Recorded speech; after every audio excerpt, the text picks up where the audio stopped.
천년이 두 번 지나도 변하지 않는 것, 당신을 향한 하나님의 사랑이에요. 천년이 두 번 지나도 바꿀 수 없는 것, 당신을 향한 하나님의 마음이에요. 당신의 삶을 통해 하나님 영광 받으시고, 우리가 하나 될 때 주님 나라 이루어지죠. 당신을 향한 하나님의 선하신 계획, 우리의 선민과 나눔으로 아름답게 열매 맺어요. 하나님은 당신을 통해 그의 마음을, 그의 사랑과 그의 용서를 나타내길 원해요. 천년이 두 번 지나도 당신은 하나님의 사랑이죠. 천년이 가도 영원히.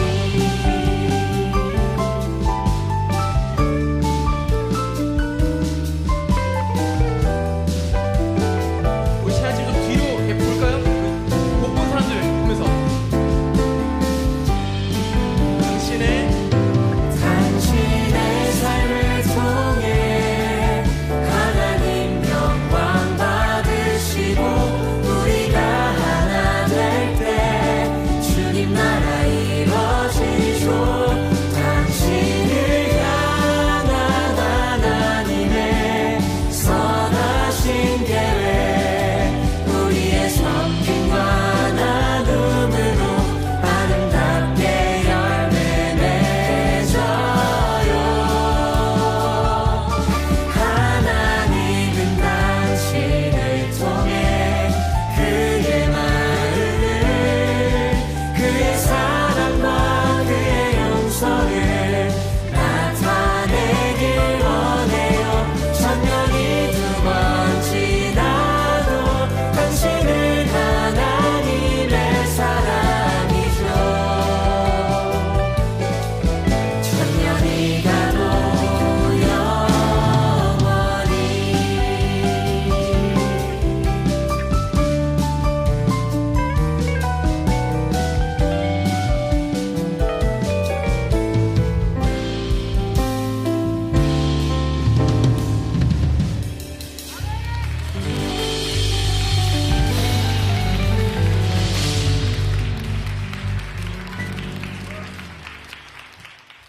요한복음 4장 10절부터 14절. 예수께서 대답하여 이르시되 내가 만일 하나님의 선물과 또 내게 물 좀 달라 하는 이가 누구인 줄 알았더라면 네가 그에게 구하였을 것이요 그가 생수를 내게 주었으리라. 여자가 이르되 주여 물기를 그릇도 없고 이 우물은 깊은데 어디서 당신이 그 생수를 얻겠사옵나이까. 우리 조상 야곱이 이 우물을 우리에게 주셨고 또 여기서 자기와 자기 아들들과 짐승이 다 마셨는데 당신이 야곱보다 더 크니이까. 예수께서 대답하여 이르시되 이 물을 마시는 자마다 다시 목마르려니와 내가 주는 물을 마시는 자는 영원히 목마르지 아니하리니 내가 주는 물은 그 속에서 영생하도록 솟아나는 샘물이 되리라. 17절 18절. 여자가 대답하여 이르되 나는 남편이 없나이다. 예수께서 이르시되 내가 남편이 없다 하는 말이 옳도다. 너에게 남편 5이 있었고 지금 있는 자도 네 남편이 아니니 내 말이 참되도다. 아멘. 이 사마리아 여자에 대한 이야기예요. 우리가 잘 아는 말씀인데 야곱의 우물을 뚫어 오는 그런 여인이었어요. 근데 이 여자가 뭐 계속 왔겠죠. 물 뚫어. 그러니까 자꾸 물 뚫어 오는 것을 하지 않도록 내게 생수의 물을 좀 주십시오. 그렇게 이야기를 했습니다. 야곱의 우물이 아랫물이라면 주님께서 주시는 물을 생수, 위에 있는 물이라고 할 수 있겠습니다. 그래서 아래에 있는 물을 가지고 자꾸 들어오던 이 여자가 위의 물을 마시게 되면 영생한다는 말을 듣고 그 물을 먹고 싶다. 그 물 좀 나에게 주십시오. 그랬더니 예수님이 남편을 데려와라. 남편이 없습니다. 메시아가 오면 예배하는 것을 내게 좀 잘 알려줄 것입니다. 너하고 얘기하는 그 사람이 바로 메시아다. 그래서 이 메시아 사상을 가지고 있었던 여인에게 아랫물을 계속 뜨고 있었던 이 여인에게 위물이라고 하는 예수님 실체 자기 자신을 이 여자에게 보여준 그런 사건이에요. 이런 사건을 통해서 우리가 오늘 말씀을 같이 나눠보도록 하겠습니다. 위물과 아랫물이 합쳐지면, 위물은 예수님이고 생수니까 아랫물이 야곱의 우물이란 말이에요. 이 두 개가 합쳐지게 되면 무슨 사건이 일어나요. 어떤 사건이 일어나냐면 심판이 일어납니다. 심판이 일어나는 그 날을 구원의 날이라고 그래요, 성경에서는. 그러니까 심판이 일어나는 날, 그날을 구원의 날이라고. 그래서 크고 두려운 날이 임하면서 또 이 날은 우리에게 구원을 주는 아주 행복하고 기쁜 날이 된다. 이게 동시에 일어나는 날이 되죠. 노아의 홍수가 아랫물과 위물이 합쳐지니까 그 가운데 있었던 노아 방주는 그 물 위에 뜨면서 구원을 받게 되는 놀라운 일이 있었죠. 나머지는 다 이제 심판을 받는 그런 사건이 있었습니다. 심판과 구원이 동시에 일어나는 그런 날이 바로 위물과 아랫물이 합쳐지는 날이에요. 예수님은 자기가 위의 물이라는 생수라고 얘기했고 이 여자는 아랫물을 들어왔었다. 그래서 위물과 아랫물이 합쳐지니까, 그러니까 이 여자에게는 한쪽 면에서는 심판을 하고 한쪽 면에서는 구원을 베푸는 그런 일을 하셨다는 게 요한복음 4장의 내용입니다.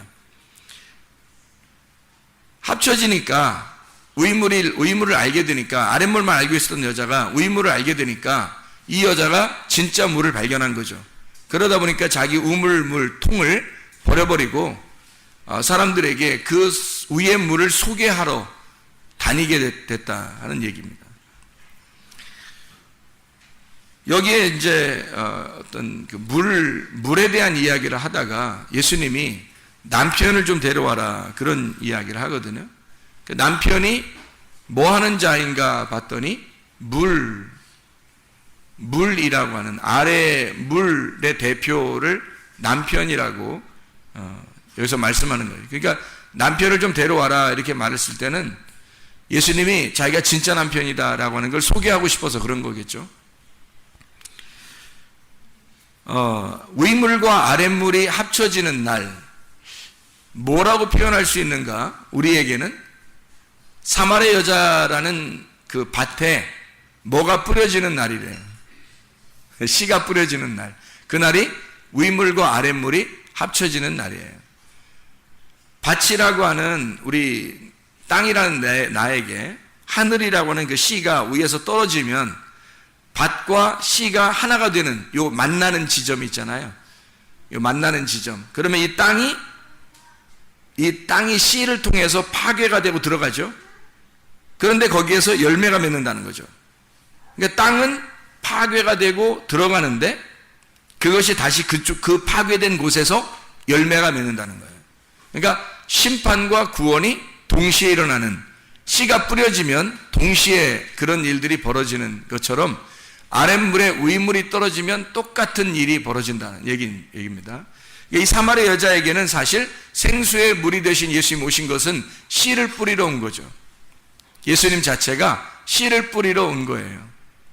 아랫물인 이 여자에게 씨를 뿌리러 온 것이다. 합쳐지니까 심판을 받고 합쳐지니까 영생함을 얻더라.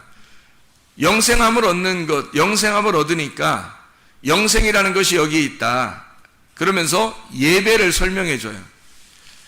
여기서 예배 드리는 것도 아니고 저기서 예배 드리는 것도 아니고 하나님께 예배 드리는 자는 영과 진리로 예배 드린다 하면서 예배에 대한 이야기를, 영적인 예배에 대한 이야기를 해주고 있습니다. 우리가 아까 성경 공부하면서 천국이라고 하는 게 뭐라고 표현했어요? 천국을 뭐라고 설명을 했어요? 사랑이라고 표현했죠. 천국은 사랑이다. 그럼 사랑인데 어떤 사랑이에요? 뭐가 사랑이라고 그래요? 밭에 씨를 뿌리는 걸 사랑이라고 그래요. 아랫물에 윗물이 오는 걸 사랑이라 그런다고. 아랫물만 그대로 있을 때는 여자가 계속 물 들어오면서 사실 괴롭다는 거죠. 괴로우니까 윗물을 기다린 거예요. 그죠? 생수에 물을 준다 그러니까 얼마나 기대하고 좋아했겠어요. 아랫물만 있을 때는 그에게 행복이 없었다고요. 그런데 윗물을 준다고 그러니까 그 여자의 눈이 떠진 거예요. 그만큼 위의 물이 행복을 전해주는 하나님의 사랑이었죠. 밭에서 밭이 그냥 있을 때는 사랑을 못 느끼고 있다가 씨를 전달해 줄 때 그때 그 밭에 씨가 떨어지는 순간 밭은 사랑을 느끼는 거죠. 그렇죠? 그래서 밭에 씨가 떨어질 때 그걸 사랑이라고 여긴다. 반대로 지옥은 어떤 곳이에요? 천국은 사랑이 있는 곳이라면 지옥은 어떤 곳이에요? 미움이 있는 곳이에요. 그러니까 미워하면 지옥을 사는 거예요. 사람이 그 미워해도 거기에 매여 있거든요. 사랑을 해도 거기에 매여 있어요. 근데 사랑을 하면서 매여 있으면 행복하고요. 미워하면서 매여 있으면 불행합니다. 그러니까 행복이 천국이고 불행한 것이 지옥이에요. 그렇죠? 그래서 지옥이라고 하는 건 밭에 하나님의 아들의 씨가 뿌려지는 게 아니라 짐승의 씨가 뿌려진, 땅에 씨가 뿌려진 거예요. 땅의 말씀, 거짓 말씀이 뿌려진 사람들, 이런 것을 지옥이라 그렇게 말하는 겁니다. 그러면 우리가 갈라디아서 4장에 보면 어떤 언약의, 두 언약에 대한 이야기가 나와요. 갈라디아서 4장에 두 언약, 어떤 언약이 나와요? 사라와 하갈을 통해서, 사라에게는 예루살렘의 언약, 하갈을 통해서는 시내산의 언약. 그래서 하갈을 통해서는 이스마엘이 나오고 사라를 통해서는 이삭이 나온다. 그래서 이삭이 나오는 사라를 통해서는 위에 있는 말씀을 얘기하는 거고, 그리고 하갈을 통해서 이스마엘이 나오는 것은 아래에 있는 말씀을 갖다가 이야기하는 거다. 그 두 언약을, 아랫 말씀과 위의 말씀, 아랫 물과 위의 물을 갖다가 설명하는 게 갈라디아서 4장의 말씀이에요. 그러면은 갈라디아서 4장의 두 언약이니까 잘 생각해 봐요. 땅에 있는 말씀과 하늘에 있는 말씀을 두 언약이라 그러는데, 땅에 속한 사람, 하늘에 속한 사람, 땅에 속한 사람의 열매가 이스마엘, 하늘에 속한 사람의 열매가 이삭, 이렇게 나누어진단 말이에요. 갈라디아서 4장에 그걸 두 언약이라 그러죠. 두 여인을 통해서 두 언약이 나온단 말이에요. 이건 마치 광야에 어떤 씨를 받느냐에 따라서 갈라지는 것과 같은. 그래서 광야를 거쳐서 가나안 땅으로 들어가는 사람이 있는가 하면 광야에서 멸망하거나 애굽으로 돌아가는 사람이 있다는 거죠. 가나안 땅으로 올라가는 열매가 돼야 되죠. 그래서 광야라는 여자에서 열매를 어떤 씨를 받느냐에 따라서 가나안 땅으로도 갈 수 있고 광야에서 멸망받을 수도 있다는 얘기예요. 광야에서 멸망받는 사람들은 하갈의 씨를 받은 거고요. 가나안 땅으로 올라가는 사람들은 사라의 씨를 받은 사람들이에요. 그래서 이삭이라는 하나님의 아들들이, 아브라함의 아들이 되는 거고, 이쪽에 하갈의 종의 아들들이 되는 것은 율법에 의해서 광야에서 멸망당하는 자들을 얘기하는 거예요. 이게 두 언약이라고 그렇게 말하는데요. 예루살렘의 언약과 시내산의 언약, 이렇게 이야기하는 것입니다. 그럼 예루살렘의 언약과 시내산의 언약을 뭘로 비교할 수 있어요? 성경에 갈라디아서 4장에 예루살렘의 언약과 시내산의 언약이 있어. 두 언약이 있다 그래요. 두 어머니로부터 언약이 이렇게 두 개가 있다 그랬는데, 그게 어떤 걸로 열매가 나타나냐면 갈라디아서 5장에 열매가 나타나죠. 갈라디아서 5장에 어떤 열매로 나타나요?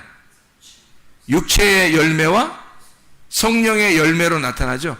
육체의 열매는 어떤 것이다 라고 나와 있고, 성령의 열매는 어떤 것이다 라고 나와 있어요. 그래서 갈라디아서 5장에 그 열매들을 보면 갈라디아서 5장 19절부터 21절까지가 육체의 열매, 22절, 23절이 성령의 열매 이렇게 나오죠.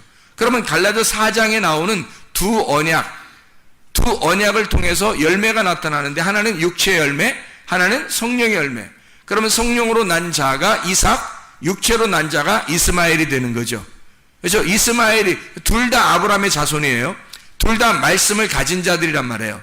둘 다 교회를 다니는 사람이고 예수를 믿는다고 하는 사람들 중에 하갈의 자손으로 이스마엘이 태어나는 자가 있고 사라의 아들로 이삭이 되는 자가 있단 말이에요. 두 언약이니까. 그러니까 말씀을 받은 자 중에 이삭이 되는 자가 있고 이스마엘이 되는 자가 있다는 거예요. 이스마엘이 되는 사람은 육체의 열매를 갖게 될 것이고 이삭이 되는 사람은 성령의 열매를 갖게 될 것이다. 갈라디아서 5장 19절부터 21절에 육체의 일은 분명하니 곧 음행과 더러운 것과 호색과 우상 숭배와 주술과 원수 맺는 것과 분쟁과 시기와 분냄과 당 짓는 것과 분열함과 이단과 투기와 술 취함과 방탕함과 또 그와 같은 것들이라. 전에 너에게 경계한 것 같이 경계하노니 이런 일을 하는 자들은 하나님의 나라를 유업으로 받지 못할 것이요. 이렇게 되어 있거든요. 이게 특징이 뭐예요? 분리한다는 겁니다. 나누어진다는 거예요. 하나님으로부터 나누어졌어요. 그러니까 하나님의 나라를 유업으로 받지 못한다는 얘기가 무슨 말이냐면 하나님의 나라라는 관역에서 떨어져 나간 자들이다 이런 말이에요. 하나님의 나라라는 관역에서 떨어져 나가면 육체의 열매, 하나님의 관역으로 들어오면 성령의 열매가 되는 겁니다.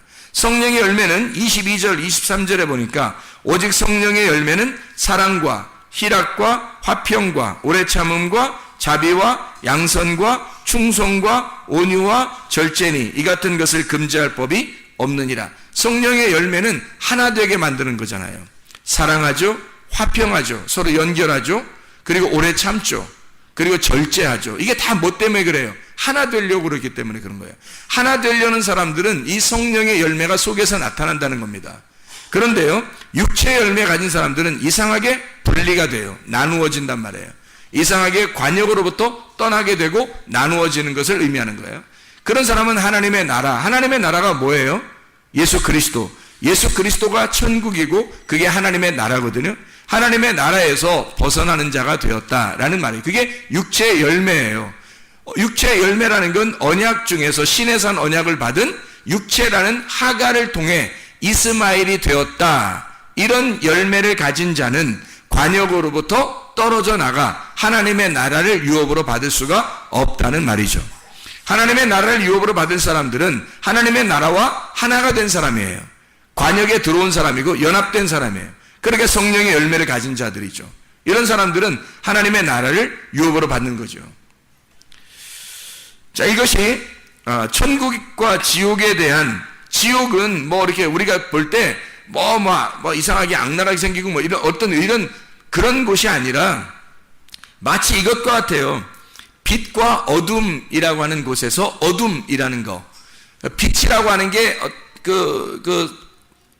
열어졌다 이렇게 말하면 뭔가 열리지 않고 뭔가 답답하게 닫혀 있다라고 하는 걸 지옥이라 이렇게 볼 수가 있는 거예요. 하늘을 천국이라 말한다면 땅을 지옥이라고 얘기할 수 있는 것처럼 이렇게 두 개로 나누어서 성령의 열매가 천국이라면 육체의 열매는 지옥이라고 말할 수 있는 거죠. 자기 자신들이 두 언약을 의미하는 거니까. 자, 성령의 열매를 가진 사람들은 의와 평강과 기쁨이 있죠. 의와 평강과 기쁨이 하나님의 나라죠. 그러면 반대로 지옥에 있는 사람들은 신의 산 언약을 받아 하갈의 자손들은 어떻게 되냐면 육체의 열매를 가지니까, 이 사람들은 육체의 열매를 가지니까 하나님의 나라를 유업으로 받을 수가 없죠. 하나님의 나라에서 벗어난단 말이에요. 그러니까 벗어나게 되니까 자꾸 어때요? 의와 평강과 기쁨이 있는 게 아니라 불안하고 두렵고 무섭단 말이에요. 하나님의 나라하고 반대가 되는 거예요. 자기가 언제 죽을지 모르지만 죽으면 혹시 지옥 가지 않을까? 이런 불안함 가운데 있고 무섭고 이 세상의 미래가 불확실한 거예요. 그래서 막 무섭단 말이에요. 불안해지고 불행을 자기 스스로가 느껴요. 이거는 천국이 아니라 지옥이죠. 디모데후서 1장 7절 말씀, 디모데후서 1장 7절 말씀 알죠? 하나님이 주시는 영은 두려워하는 영이 아니요. 하나님이 안 줬기 때문에, 하나님의 영이 아니기 때문에 그 사람이 두려워하고 있다는 거죠. 두렵고 무섭다는 얘기예요. 하나님이 주시는 영은 두려워하는 영이 아니요. 오직 성령 안에서 능력과 사랑과 절제하는 영이다. 이게 하나님이 주시는 영이 된다, 이 말입니다. 자, 우리가 성경을 이렇게 보면 특징적으로 보니까요, 성경 말씀이 무서운 말씀으로, 이 성경 말씀이 무서운 말씀으로 우리에게 다가오면 지옥이에요. 이 말씀이 우리에게 사랑스러운 말씀으로 다가오면 천국입니다. 성경을 여러분 자신들이 내가 지금 지옥을 살고 있나, 내가 천국을 살고 있나를 여러분이 구분할 수 있는데, 어떻게 구분할 수 있냐면, 하나님의 말씀이 똑같이 증거되고 하나님 말씀을 똑같이 읽는데 이 말씀이 두렵고 무섭고 불안하면, 그러면 지옥을 사는 겁니다. 여러분의 생활이. 근데 의롭고 평강하고 기쁘고 괜히 행복하고 이게 사랑스러워, 하나님 말씀이 여전히 나를 사랑하는 사랑스러운 말씀으로 다가오면, 그러면 천국이에요. 그럼 무조건 좋은 얘기만 해서 사랑스러운 말을 막 뽑아가지고 얘기하면 천국이겠네? 그런 의미가 아니고요. 그런 의미가 아니라 율법을 얘기하는데, 심판을 얘기하는데 그 말씀이 오히려 우리에게는 천국의 말씀으로 들려지는 거죠. 왜냐하면 진짜 하나님의 말씀은 우리에게 심판을 통해서 구원하려고 하는 하나님의 사랑의 의도가 있었기 때문에 그래요. 그 의도가 위물이 아랫물에 합쳐지면서 위물이 떨어지는 이유는 바로 그를 구원하기 위해서라는 얘기죠. 근데 사실은 위물이 아랫물에 떨어지면 심판이 오거든요. 그러니까 심판이 오는 게, 그게 우리에게 구원이라는 말씀으로 다가오면 천국이란 얘기입니다. 근데 만약에 이것이 두려움으로 다가오면 지옥인 거죠. 요한계시록을 보면 여러분, 요한계시록에 막 이렇게 무서운 장면들이 나와요. 어디 나오죠? 6장부터 18장까지 말씀 보면요, 6장부터 18장까지 말씀 보면 일곱 인, 일곱 나팔, 일곱 대접, 그 부분 보면은 상당히 부담스러워요, 안 부담스러워요? 부담스럽죠? 부담스러워요. 이렇게 막 멸망하고 막 두들겨 부시고 막 그렇게 하는 것 같아요. 이런 모습들이 보이죠. 그러면은 그 부분을 읽을 때 여러분이 그 부분이 무서워요, 무서워져요, 아니면은 행복하고 사랑스러워져요? 이상하죠? 요한계시록에 6장부터 18장까지를 읽으면서 정말 그 말씀이 사랑의 말씀으로 다가오면 천국인 거고, 그 사람이요. 그게 무서운 말씀으로 오면 지옥입니다. 이건 뭐 제가 말하는 게 아니라 어쩔 수 없어요. 성경이 그렇게 되어 있으니까 그런 거예요. 제가 무슨 얘기를 하는지 여러분이 들어보면 이해를 합니다. 여기에 있는 일곱 인, 일곱 나팔, 일곱 대접은 뭐 때문에 쓴 것인지를 여러분이 알아야죠. 뭐 때문에 썼는지를. 자, 창세기 우리가 2장에 보면 에덴 동산이 나와요. 강이 몇 개 나와요? 4개가 나옵니다. 비손강, 기혼강, 힛데겔, 유브라데, 이렇게 4개의 강이 나오거든요. 근데 이 4개의 강에서 유브라데 강이 좋은 밭이다, 이렇게 이야기를 했어요. 그걸 설명하기 위해서 강이 4개가 나오는 거고, 강 4개 나오는 것이 요한계시록의 21장, 22장에 보면 그게 생명수의 강으로 강이 나와요. 생명수의 강. 그러면 여기서 몇 가지의 강이 필요 없는 거예요. 천국은 생명수의 강만 있으면 되는 거거든요. 생명수의 강, 이게 있으면 거기가 12가지 과실을 맺는 생명수의 강만 있는 거예요. 그러니까 에덴 동산에 있었던 강이 요한계시록의 새 예루살렘에는 생명수의 강으로 바뀌어서 나온다는 거죠. 그러면 틀림없이 하나님은 에덴 동산에 있는 강을 생명수의 강으로 바꿔놓는 거죠. 이게 성경이란 말이에요. 그러니까 여러분 보세요. 요한계시록 6장부터 18장까지 일곱 인, 일곱 나팔, 일곱 대접이라는 말씀들은 무엇 때문에 있는지를 알아야 되겠죠. 왜 그 요한계시록의 그 어마어마한 마지막 성경의 부분에 왜 이런 어마어마한 무서운 이야기들이 써 있는가? 우리를 겁주려고 그러는 건가? 그런 말씀들인가 과연? 아니라는 거죠. 이 말씀은 뭔가 의미가 있어서 쓴 거라는 얘기입니다. 자, 보세요. 창세기 1장에 보면 천지 창조를 며칠 동안 해요? 6일 동안 하죠. 천지 창조를 6일 동안 해요. 6일 동안 하고 7일째 되는 때 뭐 해요? 안식을 하고 하나님께서 쉬시고 안식하셨다. 근데 사실 안식일 날 돼서 요한복음에 보면 안식일 날 예수님이 자꾸 안식일 날 그 선한 일을 하죠. 그리고 예수님이 십자가 못 박혀 돌아가시면서 자기 자신이 모든 일을 끝내고 쉰다라는 말을 해요. 자기가 일을 다 끝내는 걸 쉰다 그렇게 말해요. 그러면 일을 하고 안식일 날 자기가 일하면서는 우리 보고 어떻게 쉬라고 했는데 그걸 안식일이라고 그랬죠. 그리고 마지막에 자기가 그 안식일 모든 것을 다 몸을 바쳐서 생명을 주고 죽는 것을 안식일의 완성이라고 그래요. 그래서 안식일의 완성의 그 안식일 날 무덤에 들어가 있는 거예요. 무덤에, 안식일 날 무덤에 들어가 있는 거예요. 그리고 안식 후 첫날 살아나는 거죠. 무덤에서 부활하는 거란 말이에요. 그럼 안식일 날 틀림없이 어디 있었단 얘기예요? 무덤에 있었단 얘기예요. 그죠? 무덤에 있었단 얘기는 일을 끝내고 쉰다는 얘기인데, 일을 끝내고 쉰다는 걸 뭘로 표현했다고요? 죽음으로 표현했단 말이에요. 예수 그리스도가 자기의 죽음을 일을 쉬는 것으로 표현했다는 얘기죠. 그리고 자기가 부활하는 거죠. 그 다음날 부활. 누구를 위해서 부활하는 거예요? 우리를 위해서 부활하는 거예요. 죄 때문에 죽으시고 우리의 의로우심을 위하여 부활하셨느니라. 이해가 되시죠? 그래서 우리의 의로우심 때문에 주님이 부활하시는 거예요. 우리를 의롭게 만들려고 8일날 부활하는 거예요. 그러니까 예수님 혼자 부활하시려고 8일날 부활하는 게 아니라 교회라는 교회 숫자 8, 새로운 부활의 숫자인 8을 부활시켜서 새로운 시작을 만들려고 8일날 부활하시는 거라고요. 자, 6일날 창조하신 것이, 그러면 6일날 창조한 것이 영원해요? 아니면 이것이 무너져야 될 거예요? 무너져야 될 거라고요. 그러면 6일날 창조한 것은 이 세상을 창조한 거예요? 나를 창조한 거예요? 나를 창조한 거라는 거예요. 이 세상도 물론 창조했죠. 이 세상도 창조했는데, 그런데 나를, 이 세상을 창조한 것은 나를 창조한 것을 알려주려고 그림자로 보여주는 거잖아요. 실체가 나라고요. 이 세상은 실체가 나라고요. 내가 실체고 저거는 모형이라는 거예요. 내가 실체고. 그러니까 나를 위해서 세상을 만든 거죠. 6일날 동안. 그러니까 6이라고 하는 건 누구를 얘기하는 거예요? 나를 얘기하는 거예요. 6은 나를 얘기하는 거고 7은 예수님을 얘기하는 거란 말이에요.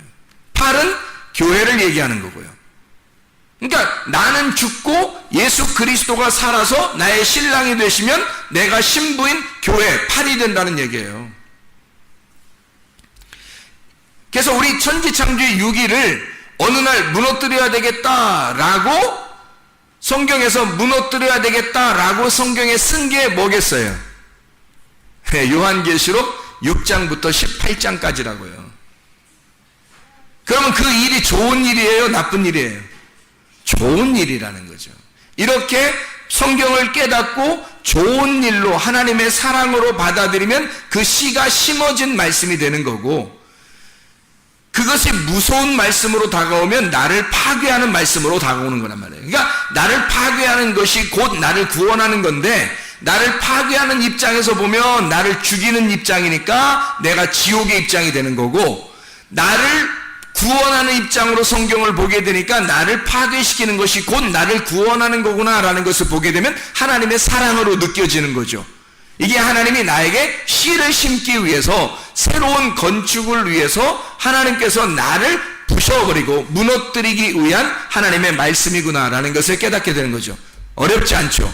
요한계시록 6장부터 18장까지의 말씀은 그래서 마태복음 24장 2절에 옛 성전을 돌 하나도 돌 위에 남지 않고 다 무너뜨려지겠다라고 하나님이 언약한 그 말씀을 이루시는, 내가 너를 파괴하겠다라고 하는 거, 그 너가 누구냐면 요한복음 2장 21절에 예수 그리스도가 내가 성전이니 나를 무너뜨려라, 내가 3일 만에 저 성전을 지을 것이다 라고 하는 것은 예수 그리스도 그 살아있는 그 육체를 설명하는 것이다. 3일 만에 그가 부활할 것이다 라고 하는 것을 자기가 자기를 설명하는 것이다 라고 이야기하는 거죠. 누구 때문에 예수님이 오셨다고요? 나 때문에. 그러니까 누가 무너져야 된다는 걸 얘기하고 싶어서 주님이 죽으시는 거예요? 내가 죽어야 되는 걸 알려주기 위해서 주님이 죽으시는 거잖아요. 그러니까 그 성전, 옛 성전은 누구를 말하는 거라고? 예수님. 그 옛 성전은 예수님인데 다 무너져야 할 예수님. 그럼 그건 누가 무너져야 할 거란 얘기? 내가 무너져야 할 거. 그 내가 무너져야 할 건 옛 성전이니까 이게 옛 세상이란 말이에요. 옛 세상인 내가 무너지는 거니까 하나님이 창조한 이 세상, 옛날에 창조했던 창세기 1장의 창조는 무너지고 새로운 창조가 다시 건설될 것이다 라고 하는 게 요한계시록의 7인 7나팔 7대접으로 무너뜨리고 신랑 되신 어린 양 예수를 만나 새로운 천국, 새로운 새 예루살렘을 건설하는 이야기를 요한계시록에 쓴 거란 말이에요. 그러니 이 온통 이 말씀들은 다 누구에 대한 말씀이에요? 예수 그리스도, 나에 대한 말씀이라고요. 예수 그리스도가 나를 통해서 왔잖아. 나에게 왔잖아. 나를 위해서 왔잖아요. 나라는 세상에 왔다고요. 그래서 온통 나라는 세상을 바꾸어 놓는 말씀이 성경이라고요. 이렇게 성경을 보게 되면 이 성경은 굉장히 사랑이 넘치는 성경이 되는 거죠. 이렇게 사랑이 넘치는 성경으로 깨달아진 사람은 천국을 사는 것이고요. 이게 깨달아지지 않으면 자기가 늘 불안하고 무섭단 말이에요. 그러니까 지옥을 살 수밖에 없는 거죠. 옛 창조, 옛 성전은 무너지고 새로운 창조, 새로운 성전, 새 예루살렘이 건축된다 라고 하는 것을 이야기하는 것입니다. 요한복음 4장에 5 남편을 두고 마지막 집에 있는 그 6번째 남편을 가지고 있는 이 여자, 그 여자에게 예수님이 등장한 겁니다. 그러면 5 남편과 6번째 지금 집에 있는 것도 라고 왜 예수님이 이렇게 나누어서 얘기했을까요? 사마리아 여자가 분명히 요한복음 4장에 저는 남편이 없어요 라고 했거든요. 그러면 예수님이 우리 같으면 보통 사람을 찔러주거나 그렇게 하지 않고 좀 착한 척 하면서 좀 좋은 말로 슬슬 넘어가듯이 얘기하고 말 겁니다. 그죠? 근데 예수님은 그렇지 않아요. 콕 집어서 얘기했어요. 콕 집어서 너 남편 5명 있었는데 지금 있는 남편도 네 남편이 아니다. 이렇게 콕 집어서 왜 이렇게 나누어서 설명을 했을까? 5 남편 그리고 지금에 있는 남편 이렇게 이야기했잖아요. 그럼 5 남편이 있었고 지금에 있는 남편, 그러니까 이 지금 있는 남편은 몇 번째예요? 6번째라는 얘기죠. 6명의 남편이 네 남편이 아니다 라고 하는 걸 콕 집어서 이야기했다는 거죠. 잘 생각해 보세요. 이 여자가 가지고 있었던 5 남편이라고 일부러 딱 구분해 가지고 5 남편을 둔 것은 율법을 말하는 겁니다. 율법이라는 남편이 너에게 있었다. 네가 이제까지 섬기던 네 조상으로부터 내려오던 율법의 남편이 있었다는 얘기예요. 5이. 근데 그게 너라는 거예요. 그게 너라는 거야. 6번째. 그 남편과 아내는 하나잖아요. 남편과 아내는 하나잖아. 그 율법의 남편을 가지고 있던 네가 지금 6번째 바로 너야. 그것도 네가 아니야. 그건 모형이지 실제가 아니다. 실체가 오면, 위의 말씀이라는 실체가 오면 너는 무너지는 거야. 그래서 5 남편과 6번째 있었던 이 남편도 너의 것이 아니다 라고 하는 거죠. 여기 사마리아 여자는 어떤 여자와 똑같아요? 그러니까 어떤 여자와 똑같아요? 향유옥값 깨뜨린 여자하고 똑같죠. 향유옥값 깨뜨린 여자도 자기의 가지고 있는 걸 다 깨뜨려서 예수님께 드리고 내 건 없어요 그랬잖아요. 내 건 없어요 그러니까 예수님이 자기를 주셨잖아요. 자기의 말씀을 주셔서 이 여자가 가는 곳, 이 복음이 가는 곳마다 이 여자의 행한 것도 같이 복음을 전파해줘라. 이 여자의 행한 것 자체가 복음이다. 다시 말하면 복음이 전달되는 곳에 이 여자가 갈 수 있도록 해라, 그 말이거든요. 예수 그리스도라는 복음이 전파될 때 이 여자도 함께 있다는 거예요. 그러면 여자가 예수, 예수가 여자, 이거 둘이 뭐가 됐다는 얘기예요? 예수의 씨를 받은, 남편의 씨를 받은 아내가 됐다는 얘기예요. 둘이 하나가 됐다는 얘기야. 이 사마리아 여자에게 지금 예수님이 와가지고 뭐 하고 싶다는 거예요? 내가 너의 남편이 되고 싶다는 거예요. 남편이 된다는 얘기는 내가 너를 사랑하고 싶다는 거예요. 내가 너를 사랑하고 싶다는 건 뭘 주고 싶다는 얘기야? 씨를 주고 싶다는 얘기야. 그럼 씨를 주면 너는 내가 씨를 주는 자고 너는 씨를 어떻게 해?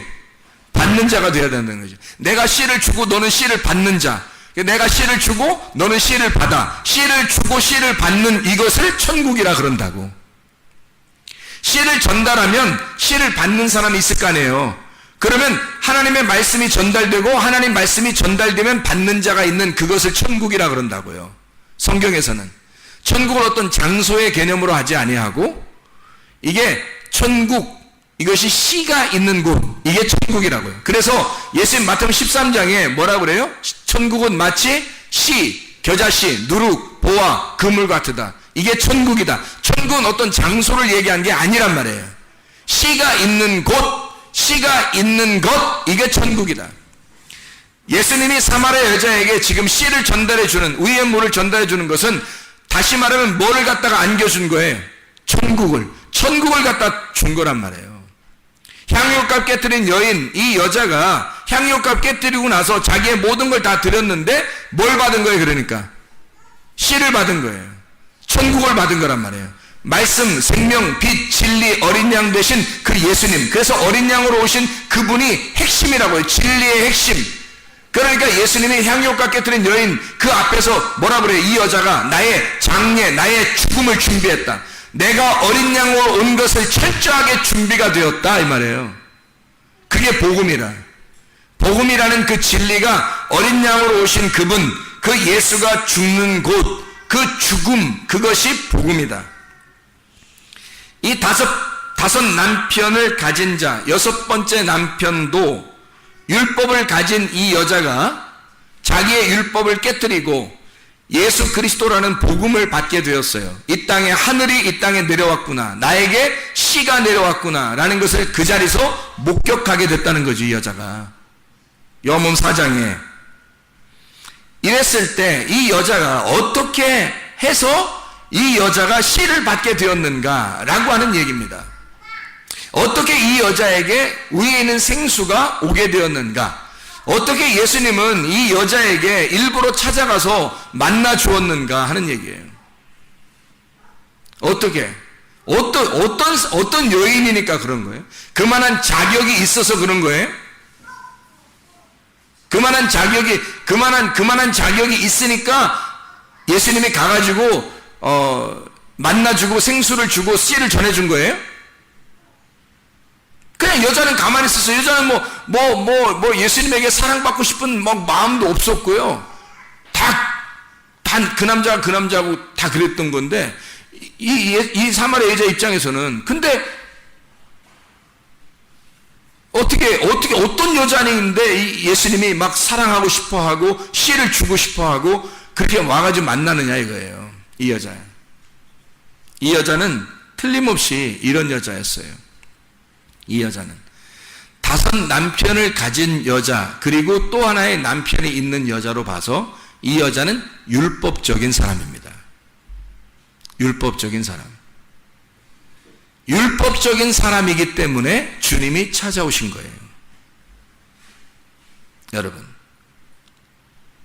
근데 그 율법으로 있는 그 남편들이 자기의 남편이 아니라는 것을 알았어요. 여자가 율법 안에 살고 있는데 그 율법 안에서 이게 진짜 내 남편이 아니라는 걸 알았어요. 진짜 남편은 어딘가에 있다. 하늘에 있다. 땅에 있는 게 아니라, 땅에선 율법을 지키죠. 근데 하늘에 내 남편이 있다. 율법을 넘어선 나의 남편이 하늘에 계시다. 그래서 나의 남편이 이 땅에 없는 거다. 율법적으로 충분히 살아가고 있는 여자인데 남편이 아닌 거예요, 이게. 그걸 알았던 거예요. 자, 어떤 얘기인가, 이게? 어떤 얘기를 하는 거예요? 이 여자는 규칙적인 사람이었다는 거죠. 야곱의 우물에 규칙적으로 물을 들어오는 여자예요. 그리고 남편이 5이 있었고, 그리고 한 명의 남편이 있는 거로 봐서 이 여자는 율법적인, 철저하게 율법적인 여자였다는 거죠. 그런 사람에게 주님이 찾아오신다는 겁니다. 여러분 어때요?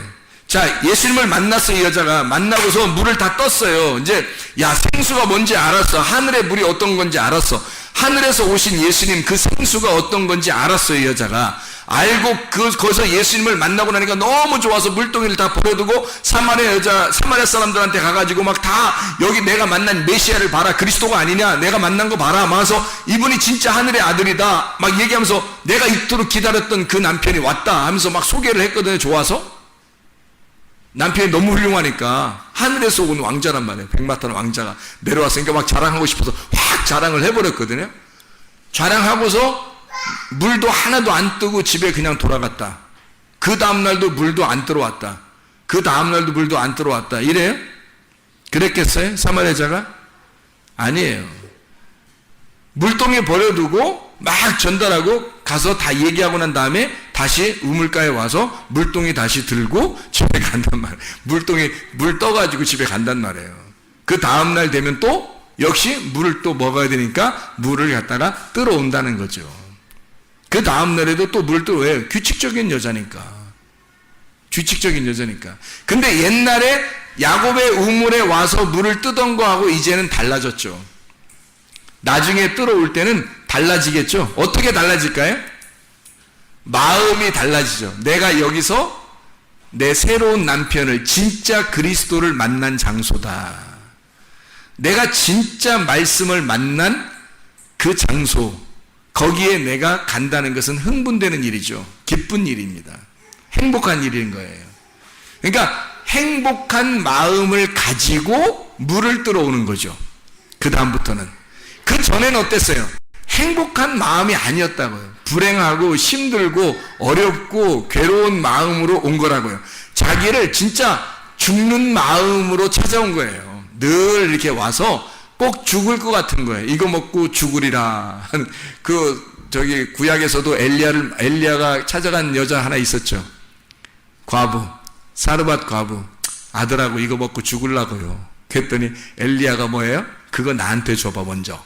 그거 나한테 먼저 주면, 처음에 엘리야가 가가지고 물 좀 주소 이렇게 했고요. 그래서 이제 그 다음에 떡 얘기를 하면서 떡 한 덩이 나 주면 안 잡아 먹지 이렇게 얘기했다가, 그래서 이제 여자가 나 이거 먹고 죽으려고 했었는데 그 나 먼저 줘. 그러면 떡이 계속 마르지 않고 영생할 거다. 이런 얘기를 해줘. 똑같이 사마리아 여자한테도 처음에 예수님 만나자마자 물 좀 주소 이렇게 하죠. 그 다음에 물 얘기는 안 하고 이제는 뭐 남편 데려와라 얘기하고 내가 물 줄게 그래요. 물 좀 주소 해놓고 자기가 물 준다 그래요. 그죠? 급한 거죠. 예수님도 자기가 막 얘기하고 싶은 걸 빨리 얘기하고 싶은 거야. 너무 급한 거야. 너무 사랑스러운 여자라 그냥 막. 근데 어떤 여자이기 때문에 사랑스럽다고요? 율법적인 여자니까 사랑스러운 거예요. 이게 이제 성경을 우리가 좀 깨달아야 된다는 겁니다. 성경을 좀 이해해야 된다는 거예요. 사람들이 교회에 온다고 자기는 교회에 오면 구원을 받을 거야. 나는 교회에 오니까 천국 갈 거야 라고 생각하고, 그리고 예수 믿었잖아. 난 예수 믿는다고 했어. 고백했어. 그러니까 내가 예수 믿으니까 나 천국 가. 이렇게 얘기하는 사람이 굉장히 많다는 겁니다. 이거 착각입니다. 착각이에요. 우리는 어떻게 해야 구원을 받는가? 고넬료라고 하는 사도행전 10장의 고넬료도 그가 경건하여 하나님께 거룩하게 예배드리는 자로, 그가 날마다 몸에 구제하는 것이 몸에 밴 사람이면서 날마다 그가 그의 가족들과 함께 기도하기를 힘썼던 사람이었다라고 사도행전 10장은 우리에게 소개하고 있습니다.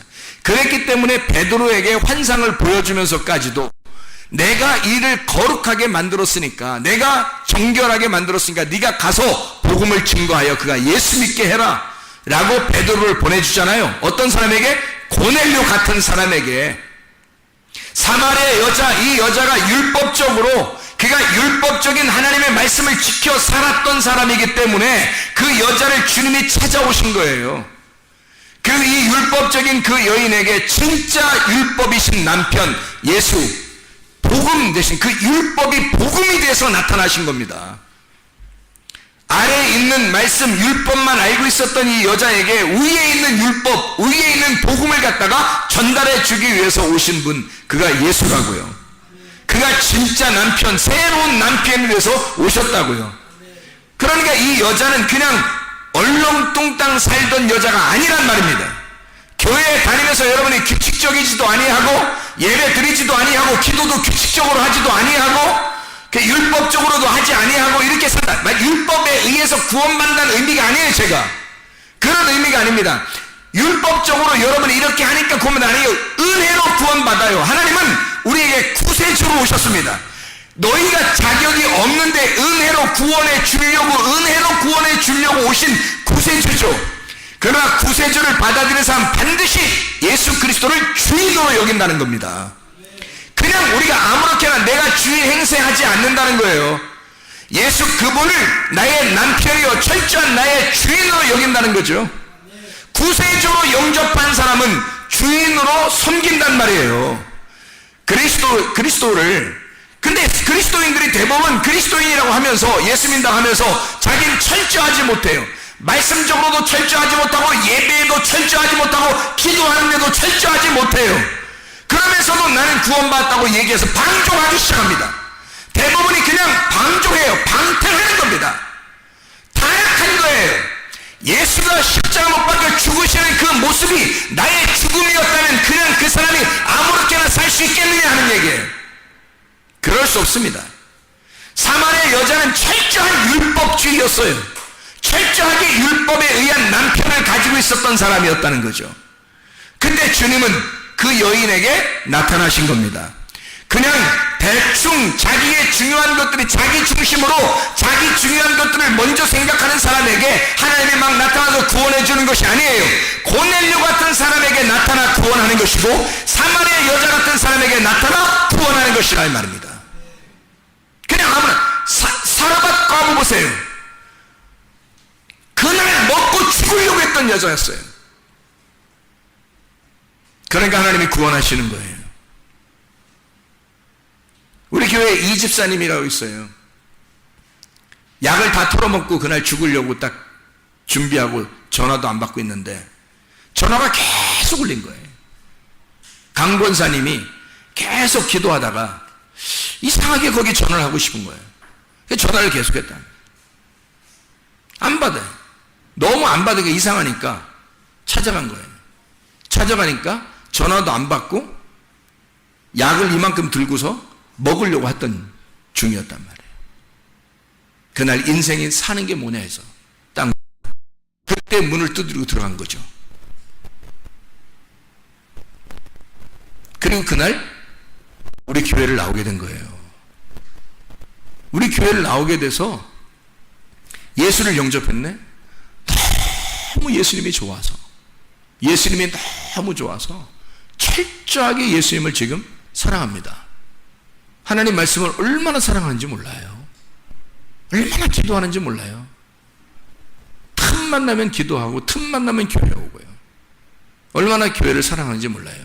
주님을 사랑하는지 몰라요. 얼마나 자기가 인생을 그렇게 끝장을 내버리고 싶을 만큼 자기에게 마지막이라고 생각했던 그 사람들에게 하나님은 관심을 갖는다고요. 사라밧 과부가 그랬죠? 우리 교회 이 집사님도 그랬죠? 하나님에 대한 걸 전혀 이 여자가 사마리아 여자가 율법적으로 굉장한 여자였어요. 근데 자기는 늘 불안하고 괴롭고 힘들었어요. 이 남편 때문에 그 남편 때문에 너무 힘들어 죽을 지경이었던 거예요. 주님이 찾아오신 겁니다. 이 사람에게. 그렇다면 여러분 우리가 그냥 뭐 대충 나 이렇게 있다 보면 하나님 만나서 천국 가겠지 그런 거 아니란 말이에요. 성경은요. 성경은 그런 게 아니에요. 사생 결단하는 사람들 있잖아요. 진짜 생사를 오락가락하는 사람들 있잖아요. 그런 사람들이 주님께서 관심을 갖기 시작해요. 그런 사람들이.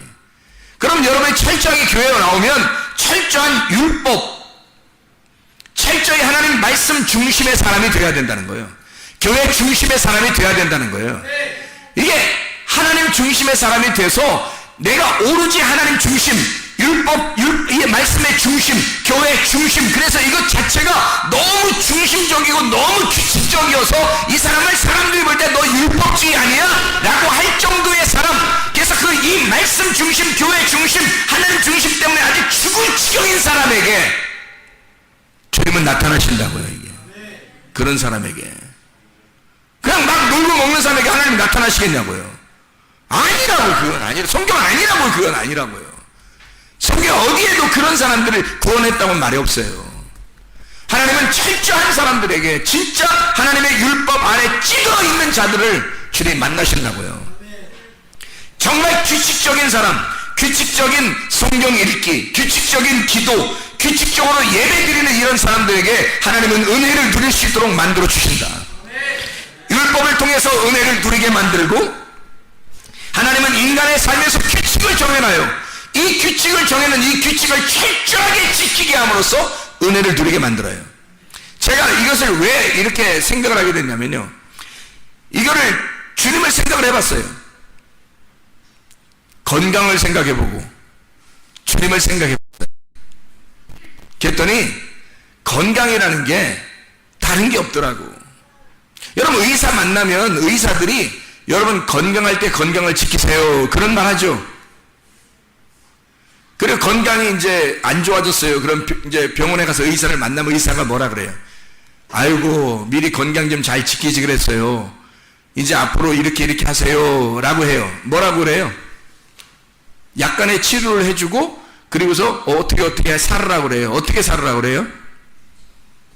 규칙적으로 운동하고 규칙적으로 식사하고, 식사도 조심해서 먹어야 될 것과 먹지 말아야 될 것을 잘 구분해서 드세요. 그리고 운동을 꼭 하세요. 그런 말 해야 안 해요? 하죠? 그게 여러분 보세요. 운동하는 사람들을 보면 운동을 아침에 한 5시간 운동했어. 새벽부터 5시간 운동하고 그 다음에 한 달 쉬었어. 응? 운동을. 그리고 그 다음에 운동 좀 해야지. 그래 놓고 하루에 한 10시간 운동했어요. 그 다음에 또 한 2달 쉬었어. 그 다음에 또 하루 운동 어째 열심히 막 땀 패질패질 하면서 운동을 열심히 했어. 그 식은땀에 그거 힘들어서 막 운동하고 그 다음에 한 3달 쉬었어요. 그러면 건강해질 수 있을까요? 아니에요. 꾸준히 규칙적으로 하루하루 율법적으로 운동을 해줘야 건강한 것입니다. 하루에 1시간이면 1시간, 2시간이면 2시간 규칙적으로 그 시간에 맞추어 운동해야 되는 거예요. 밥 먹는 것도 시간을 하나님이 정하신 거예요. 성경에서도 아침 저녁으로 식사를 하도록 되어 있습니다. 성경에서도 아침 저녁으로 식사를 하게 되어 있어요. 딱 정해진 거예요. 하나님이 정하신. 그래서 어떤 사람이 오늘 밥 먹고 한 3일 쉬었다가 그 다음날 또 밥 먹고 한 5일 쉬었다가 이렇게 할 수 없는 거예요.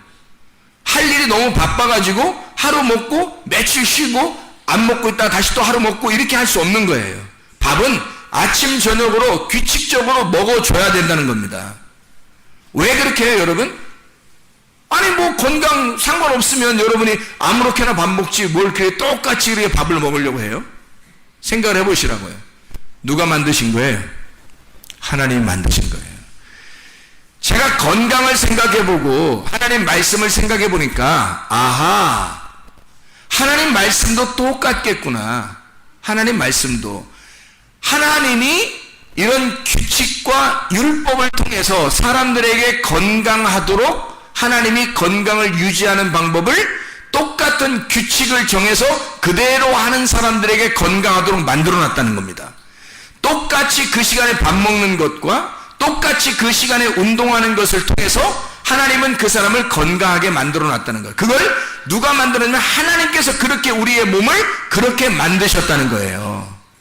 하나님이 하물며 영적인 이런 건강을 영적인 은혜를 우리에게 주시려고 하는데 하나님이 이런 하나님의 말씀의 율법 중심의 사람이 아닌데도 하나님 말씀의 중심의 사람, 내가 율법의 중심이라고 하는 것은 말씀 중심을 얘기하는 겁니다. 교회 중심을 얘기하는 거고 하나님 중심의 사람을 얘기하는 거예요. 이걸 율법적으로 그렇게 규칙적으로 사랑하고 규칙적으로 말씀을, 규칙적으로 교회를, 규칙적으로 하나님을 사랑하지 않는 사람에게 은혜라는 건강을 주시겠느냐 이 말이에요. 아니라는 거죠. 하나님이 우리의 몸을 만드실 때 이렇게 건강하도록 만들어 놓은 규칙이 있는 것처럼 하나님이 우리에게 은혜를 베풀어 주실 때는 하나님의 규칙이라는 게 있다는 거죠.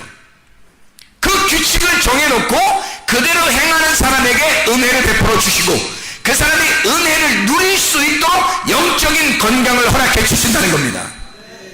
그냥 아무에게나 영적 건강을 주시는 게 아니에요.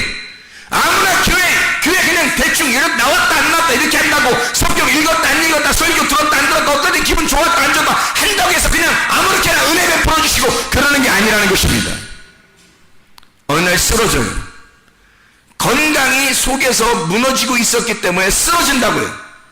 몸도 마음도 이게 쓰러진단 말입니다. 사람이 규칙적으로 운동하지 아니하고 규칙적인 식사를 하지 아니하면 이게 쓰러진다고요. 이해가 되십니까? 반드시 하나님은 우리에게 규칙적인 식사와 운동을 통해서 건강을 유지하도록 하나님이 우리 몸을 그렇게 만드셨다면 우리의 영혼도 하나님이 그렇게 만드셨을 거라는 겁니다. 우리의 영혼은 반드시 규칙적이라는 말은 성경에서 말하는 건 율법적이란 얘기입니다. 그 율법을 통해서 은혜를 발견하도록 만들어 놓고 그 율법을 통해서 말씀 중심과 교회 중심, 하나님 중심이라는 이 율법을 통해서 하나님을 만나도록, 그리고 영적인 건강을 유지하도록 진짜 천국을 누릴 수 있도록 만들어 놓았을 것이다라는 얘기예요. 이게 정상이라는 겁니다. 하나님이 우리의 몸을 건강하게 유지하게 하는 방법을 주신 것처럼 우리의 영혼도 하나님은 우리에게 건강하게 유지하도록 만들어 주셨다. 그것은 반드시 말씀 중심적인, 교회 중심적인, 하나님 중심적인, 율법에 의한 규칙적인 신앙생활에 의한 영적인 건강이었다.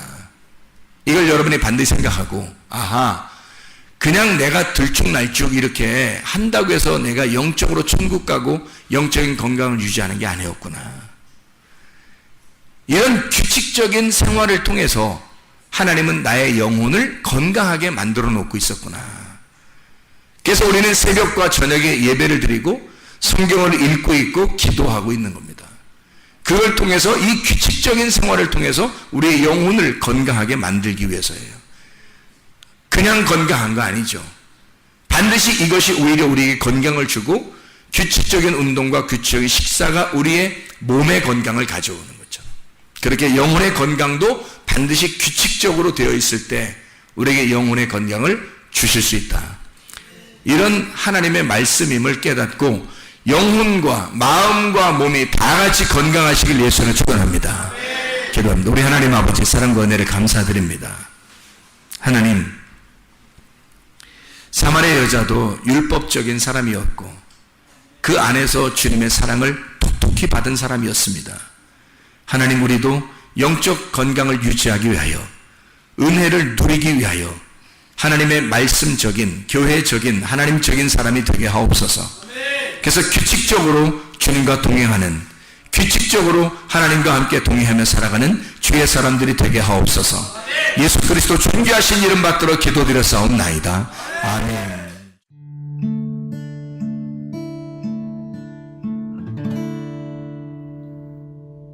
내 속에